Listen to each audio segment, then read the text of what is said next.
Should I just keep talking? Ah, great. So, okay. Welcome to this seminar about post-processing for real-time applications. Well, where we will look at different ways to mess with your images after you have created your main content. So, the seminar will consist of different parts. First, is it still on? Okay, good. We will now we're talking in the intro. We will look at a little example, just what you can do with post-processing. We will have a short look at different usages for post-processing in general. We look at some effects, just to get in the mood, see what you can do with them, what could be good ideas, or alternative usages for some overused effects. After that, we will look at the whole post workflow and how to have good tools. This is mainly interesting for coders who are coding tools or groups which have their own tool set and want to really push it in terms of post-processing. But it's maybe also interesting for artists who just want to have a look at different workflows. Then we'll look at how to cheat properly. It's quite a big thing when you're dealing with post-processing to know how to cheat your way through some problems. I will show you just really short some learning resources to learn some more about it, everything I can tell you right now. And we have some question and answers. So let's start with the example, which will be Epsilon by Mercury, which is the invitation for this little party. A short question, who hasn't seen the invitation for revision? Sorry for that. I will not show the original final version then, but I will show you the version without any post-processing applied to it.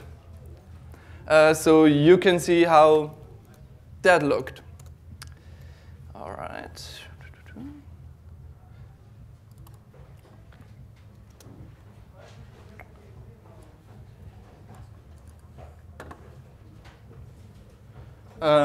Audio. Yeah. It's in its full nakedness right now.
So that's basically my point.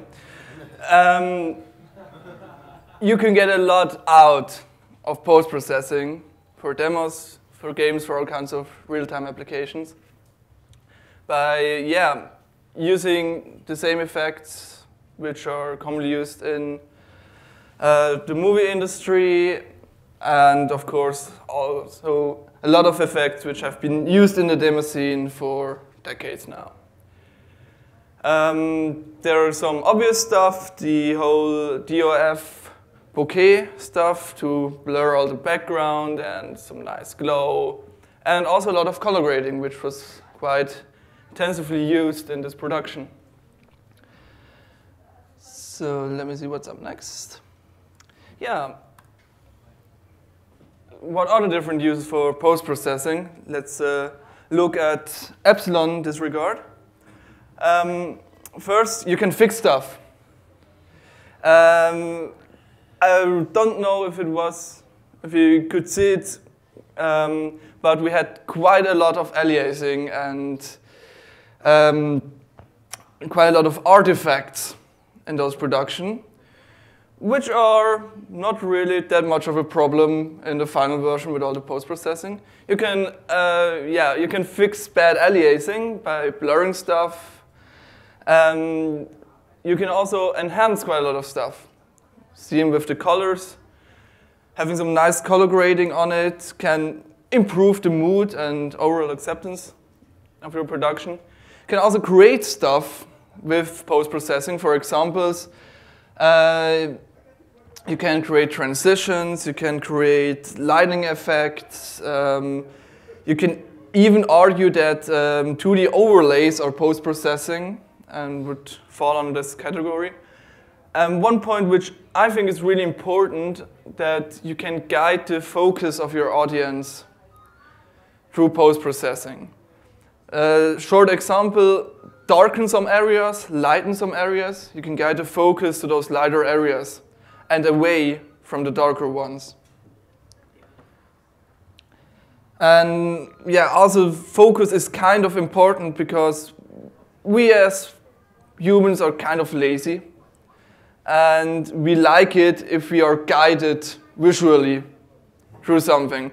When we don't constantly have to watch out for, hey, what's interesting in this picture, if we are guided through it, it's a more pleasant experience because you have to think less. So let's look at some effects. This part, of course, are just some basic effects, and in no way you have to really do what I say now. So just keep that in mind. It's watch some overused demo effects like glow and bloom. As we all know, everything looks better with it, and that's also because it. It has this high-techy, shiny stuff. We like shiny stuff. It also guides focus. If something is glowing, you know, oh, that's important. I want to look at this glowing, shiny cube because it's cool and all my attention is drawn to it because it glows. Little bit of technical how you can improve it. One thing is, don't try to blur and bloom the whole image, because then you lose this focus guiding, and the whole picture will be kind of muddy. And if everything kind of glows of shines, it takes the importance out of it. If you have a dark picture and just one small, really bright glowing thingy in it, this will look really important and will draw all the attention to it. Also, try to experiment with different blend modes when doing glow and bloom. Maybe try some really crazy stuff, because the blending of the glow makes a lot of difference, and it gives you the opportunity to have different kind of moods, how your glow and your bloom will look like, and that's something to keep in mind, having versatility inside a single effect and not just use the same one over and over again. Then we also have the really big theme of all kinds of distortion effects. Right now in the image you see two kinds. One is just simple pixel bending stuffy, and it also has some RGB separation effect applied to it, where you take the different color channels and distort them. And what I think is the main purpose of distortion effects is basically to distract the viewer. Because you don't always want them to focus too much on different stuff. For example, you have this really cool looking particle effect and you want to show it off, and you have this banging dubstep soundtrack to it. And well, what you're going to do after 20, 30 seconds, it will get boring just showing particles. Apply some distortion effects to it, distract the viewers from the actual content, give them something new to look at, and you can improve the viewing experience. Let me see what we have here. Just have to scroll down a little bit in my notes. Yeah, now besides distraction, oops, I didn't see that. So, all right. Besides the whole distraction part, you can also use subtle distortion, especially barrel distortion, to fake kind of distortion which is done by film and photography lenses. And this can give you kind of more believability to your pictures. If you don't always have straight lines, have a little bit of distortion, yeah, makes the image look a little bit more natural. And you can also use the RGB separation effect in small doses. So it's really, you only see it on the second try. You can fake some kind of chromatic aberration effect, which is also the kind of color shifting which you see in cheap film lenses. And you usually try to avoid when doing movie stuff, but when you have computer-generated images, you maybe want to give some of those, some of those broken things back into it, just to give it a more natural feel. All right. Next one, UF and bokeh. We'll see it right now in all kinds of game engines. It's a really big thing. Everyone wants to tell about how cinematic their engines are. So yeah, what do? You have this big bokehs on the screen, and yeah, they look nice. But there are also a lot of quality differences when doing that kind of stuff, especially when you have shifting on the focus area. On borders, I mean, you've probably all seen it in games when it just looks like muddy, and just think about it. I think it doesn't really work if you kind of try to do this effect, but it doesn't work right on the borders. It won't work really. Think about the desired effect, what you want to do with it. And what you mainly want to do is to take focus away from one area, put focus on another one. And maybe, like in this example, I've just blurred the background. It's nothing more. Yeah, if you can get away with it, if it works, why do more? Think about, I want to create this effect for my audience. Let's see what we can do about it. Motion blur will be probably a lot bigger than it is right now, once it's more technically available. First of all, yeah, it's cool. Stuff looks more in motion. Yeah. But keep in mind that good motion blur is something that you don't really see right off the bat. It doesn't really stand out if you do it good. If you do it good, it will just feel like watching watching a movie.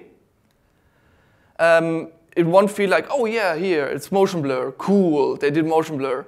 But it just will give your images, your sequences, kind of natural touch and feel to it. So yeah, again, think about the desired effect. If you have a tunnel scene, you may get away just with radial blur, just a little bit. If that works, well, do it that way. Next one, I think is really big and important. And it's done, most of the time it isn't done at all. In other times it's done quite badly. And for me, I think it's one of those effects which has most possibilities, creative-wise. I mean, you can do transitions, you can match different scenes onto another, so they'll look more in sync. You can, that's the big thing, you can add lots of atmosphere to your images, to your production. Just by changing colors, you can go from cold and lonely looking scenery to something that looks warm and beautiful, and you want to go there with your girls. Yeah, just by changing colors. And what you have to keep in mind when you're working with colors, especially if you're the guy who builds the tools an artist will then use. Yeah, just go to the next slide then.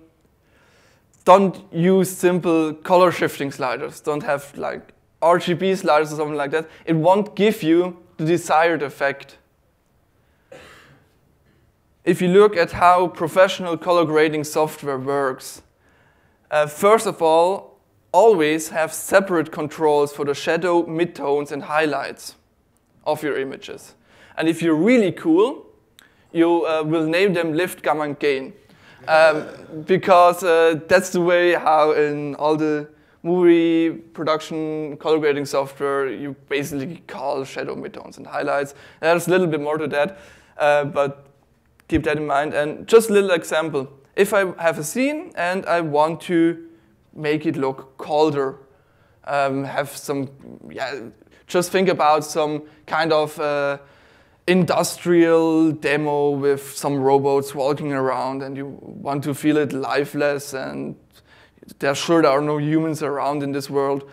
And for that you want to kind of get the shadows a blue touch. Now, if I have some color sliders for my R, G, and B channels, well, how I'm going to do that? I can take away some red and add some blue. That will just make the image more blue.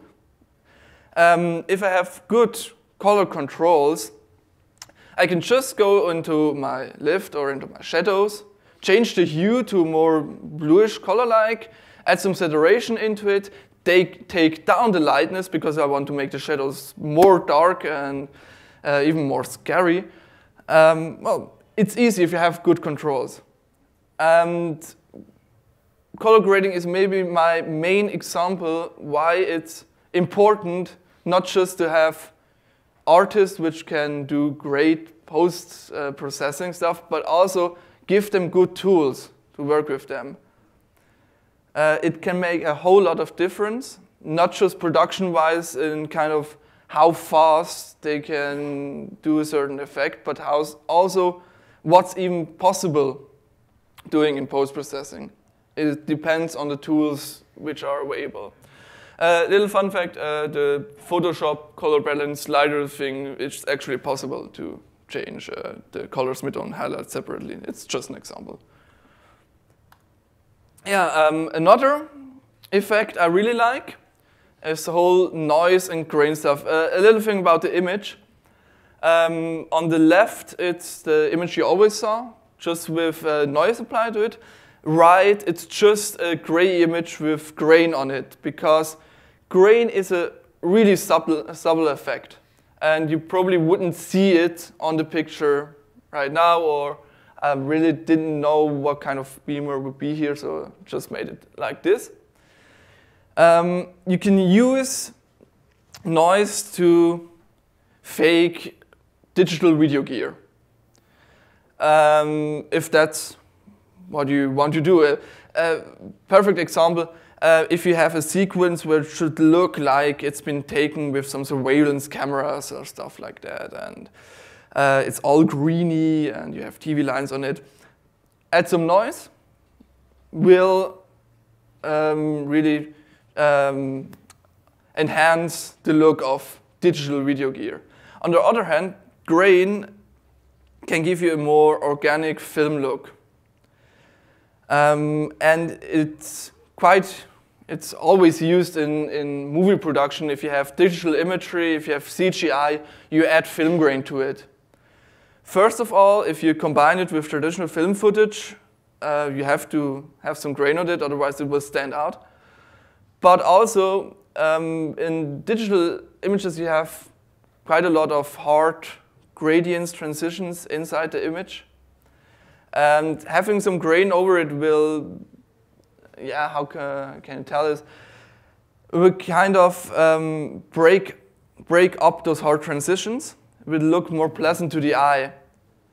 Just having grain with having something in the image which is there, but you don't actually realize if you just look at it. Those are those simple mistakes in images which can enhance it in a way that you add more believability to it, that it looks more natural. And yeah, always with those effects, combine them with different ones. If you have some nice blurry background and you have some good grain and noise on it, this will enhance the image much more than just having one of those effects alone. Now let's look at the whole post workflow. Let me just again scroll down here a little bit.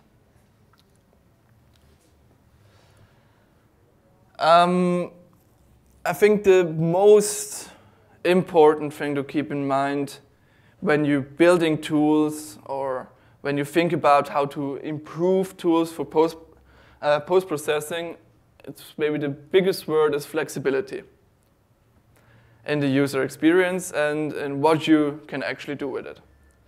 Now I have put together this little slide for it.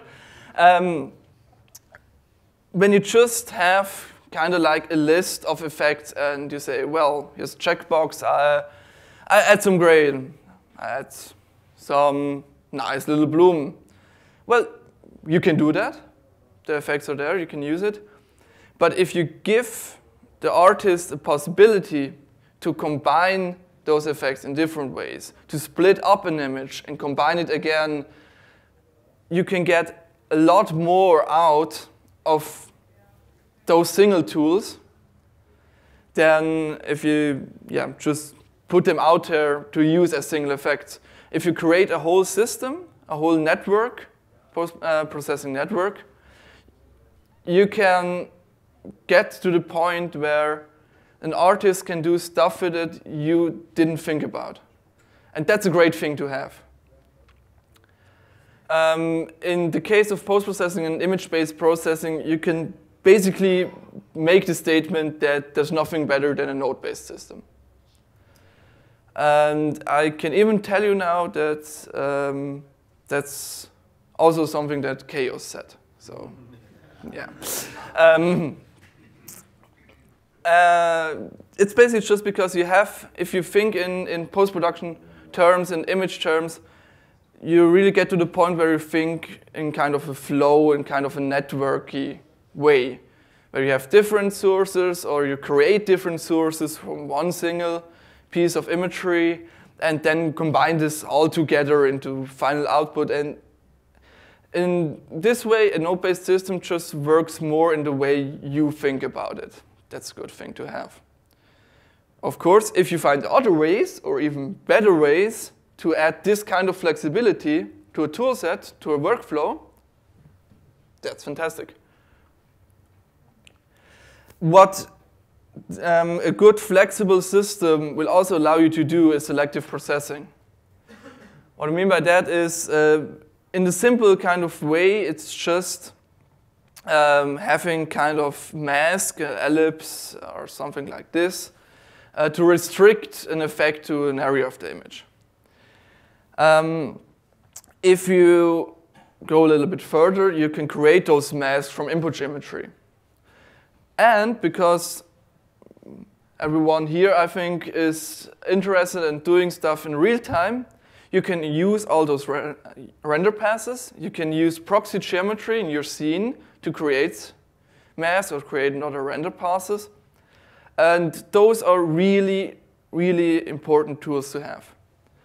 You can do a lot with it, and from stuff like, as I said, just have one object glowing instead of the whole screen. And really simple stuff like, again, if you're doing color grading, having a little bit of gradient in the image, so the effect isn't applied on the whole image in the same way, gives you a more natural feel, gives you more believability, which is a great thing to do. And with selective process, it's really kind of a way to get creative. To have, think about new ways to restrict processing, think about new ways existing tools can be used.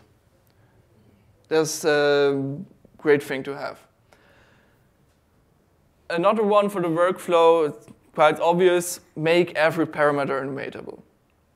From simple usage like doing a transition by boosting the highlights of an image, to subtle stuff like change the glow parameters of an object. Just changing it a little bit can enhance this natural feeling to an effect. Because when we look around, nothing is really 100% ecstatic. It's always in some way in motion, it's changing. And to implement this into your production can give you more believability to your production. Also, mood changes with colors is a great thing to do. And changing the focus, not just in a DOF kind of way, but also having masks which are animatable can give you the possibility to change the attention of your audience to certain parts of your image, which can be a place for a lot of. Now I just forgot it. Yeah, can give you a great tool set to enhance your production. So. Other little workflow enhancement. Obvious stuff like keyboard shortcuts, of course, implement those, do it everywhere. Talk with the people which will use your tools. Or, if you're an artist, bug your coder about it. Really, do it. There is no, I will not implement this shortcut. Don't do it. It gives you so much more usefulness in these tools if they are easily and fast accessible. Also, another one, use the mouse wheel. Post-processing is, yeah, how should I say it? It's an organic way of working. You don't really know, all right, I want this distortion effect with parameter XY. You try the effect, you try different parameters, and somewhere you will find something that you like, and you use them. Think about ways to speed up this parameter finding. And you all have perfectly working mouse wheels, so yeah, use them. They're a great way to change parameters. It's fast. And it's really, always when we're even in commercial tools, it's just not used, and this is a sad thing. Presets and macros make everyone happy, we know this. Having possibility to reuse stuff you did earlier and changing those really speeds up the workflow. And if your basic workflow is really fast, you have more time and more energy to concentrate on the creative part, concentrating on actually doing stuff, doing new stuff, doing stuff that never has ever seen before. So making those little changes and thinking about how to speed up the day-to-day work really gives you a lot back.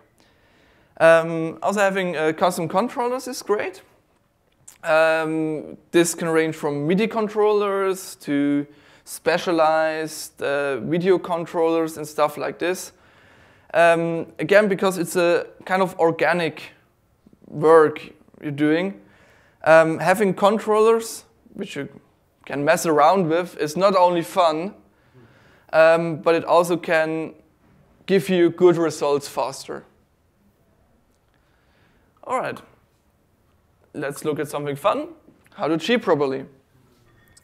Now when I say all the cool kids are doing it, basically mean in big visual effects post-production houses, there's a lot of, well, let's say cheating going on kind of way that in the progress of getting input images and getting something cool out of it, there are a lot of things that don't really add up, that maybe wouldn't work in reality if you do it like this. Or you do it anyways, and you can find ways to cheat around them and to have at the end of the day, have an image which looks believable, even if maybe it actually shouldn't.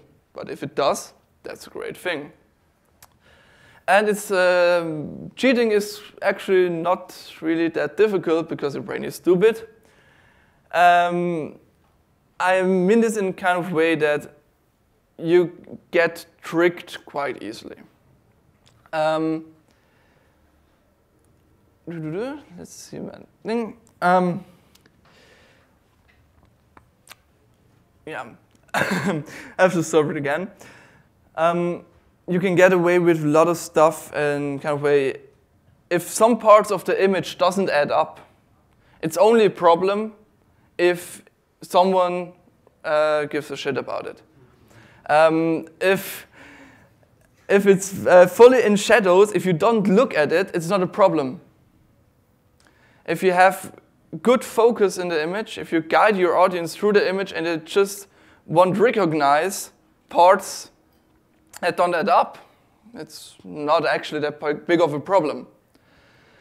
And in this kind of way, also details are kind of overrated.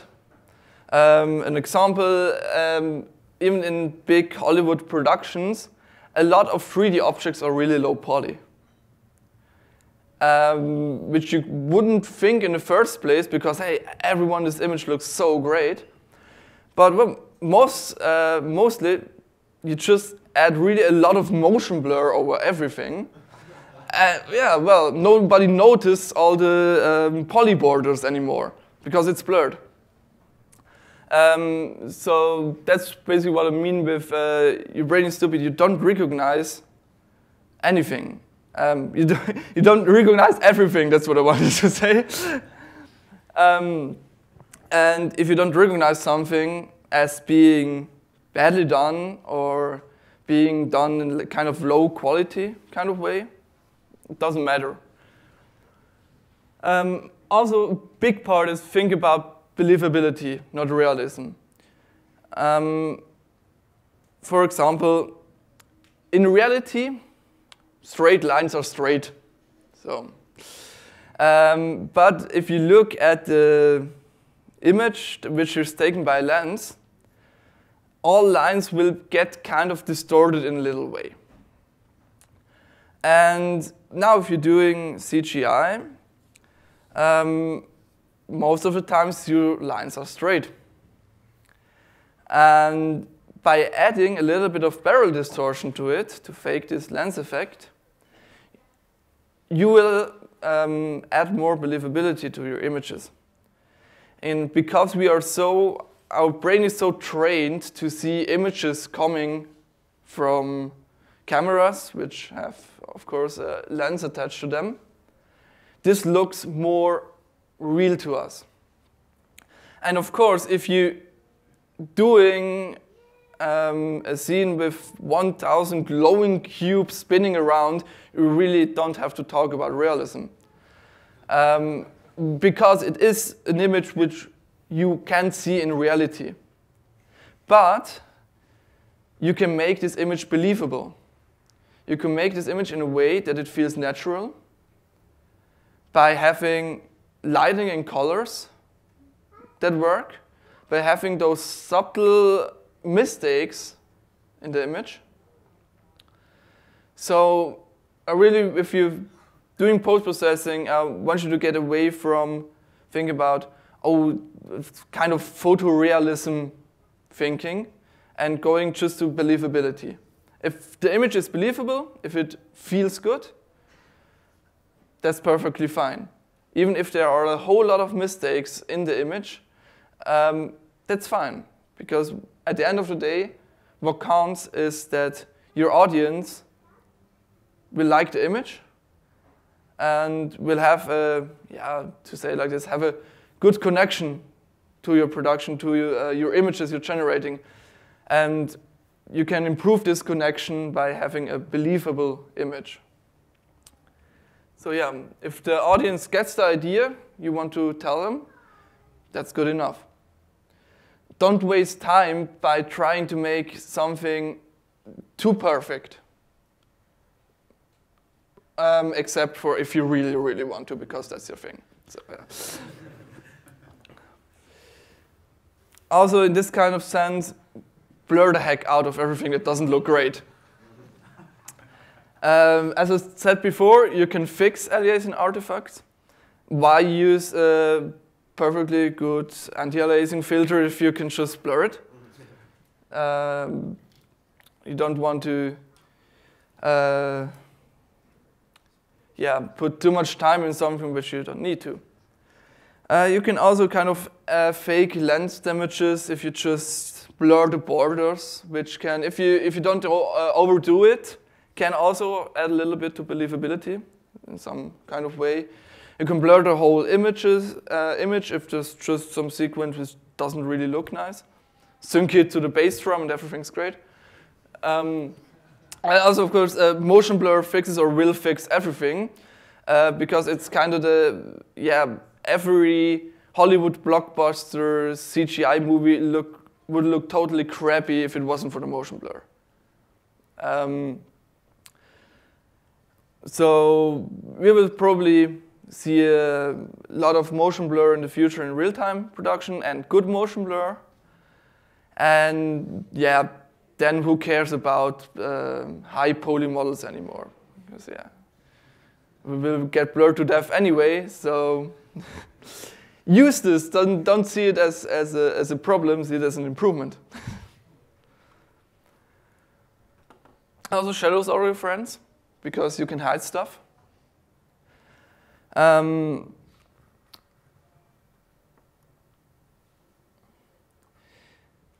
Also, I really mean this.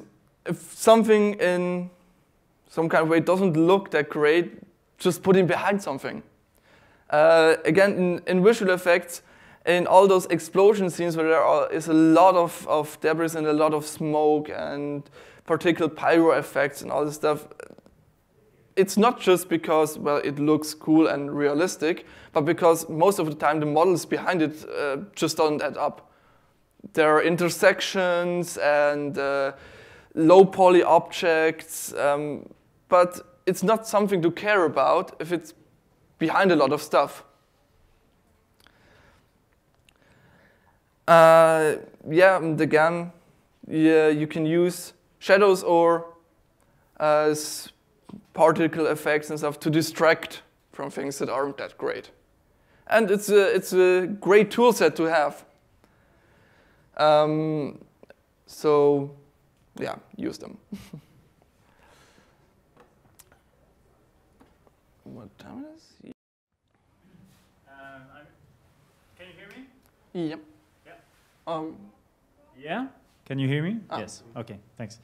I'm interested in color grading because it's very basic in film production, and I think a lot of us, myself included, don't really know how it's done there. And the tools that you showed with hue, saturation, lightness, midtones, light, shadows, highlights, is that enough to do 95% of what you need to do? It's enough to do 100%. 200%. Maybe to add it,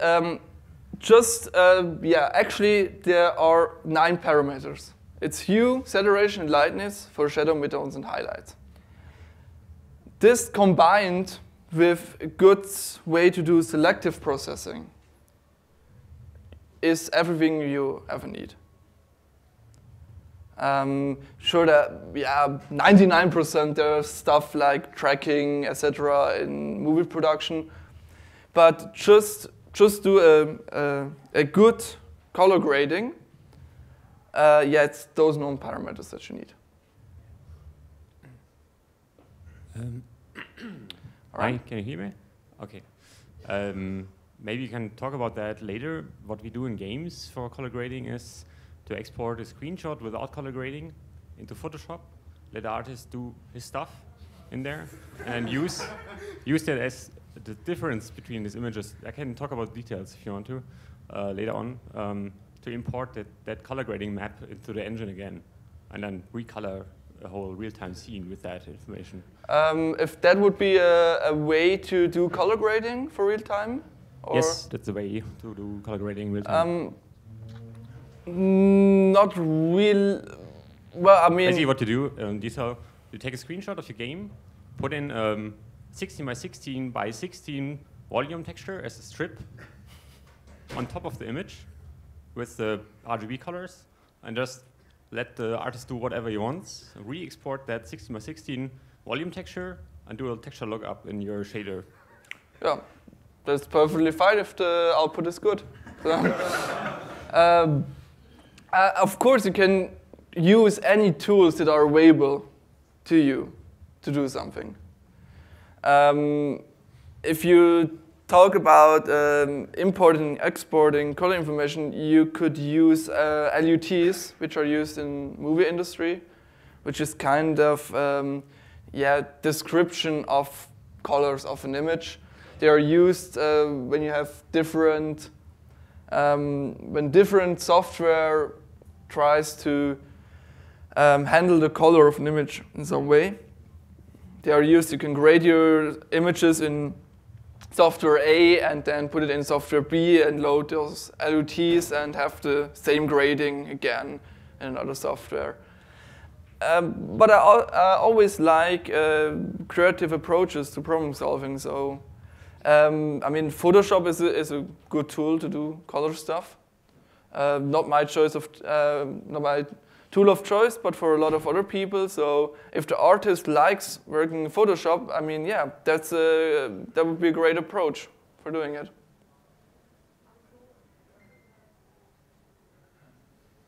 I just want to ask, what are the 3 dimensions of that volume texture? Is it depth?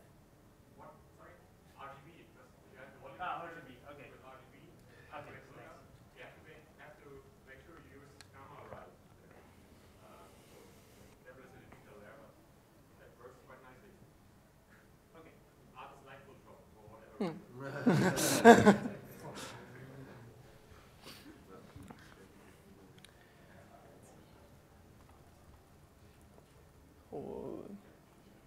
Yep.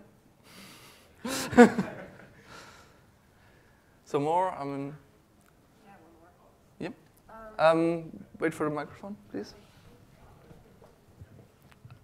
This was about real-time effects, so can you talk a bit about the overhead? What's the cheap stuff? What's the expensive stuff? I mean, just to give an idea. Color is cheap. Bokeh, not so much. It's basically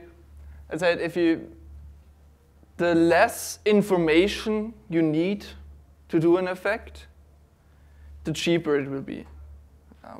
it's maybe not 100% correct what I just said, but basically for just changing colors, you just need the image, just pixels with RGB values, and you just change them. This is kind of cheap. For doing nice stuff with dev and bokeh, you need a lot more of information. You need dev paths. You have more steps between your raw input file and the final image which will come out, and yeah, that's quite a lot heavy on the GPU. Also, motion blur is quite heavy. That's because it's not really done in a nice way until now. Because yeah, if you have to do stuff like sampling or rendering an image multiple times to get a desired effect, that will of course be kind of problematic.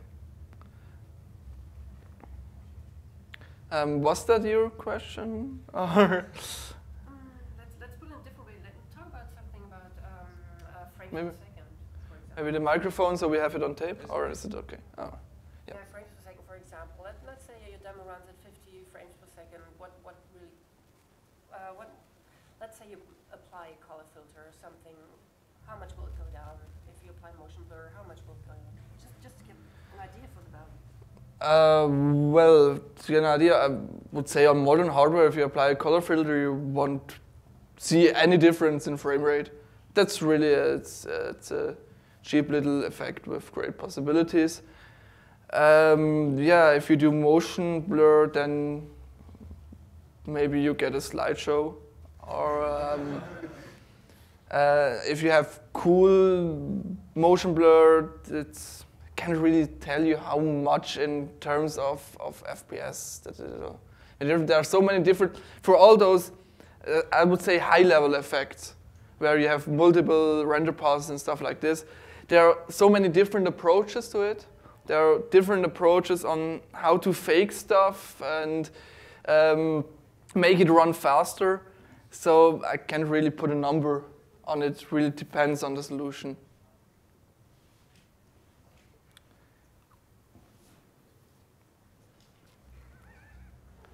Yeah. Are we done? Nice. If you right now are too shy to ask any questions or something like this, just yeah, ask me outside or something like this. Let's talk about this stuff, and yeah. Thanks.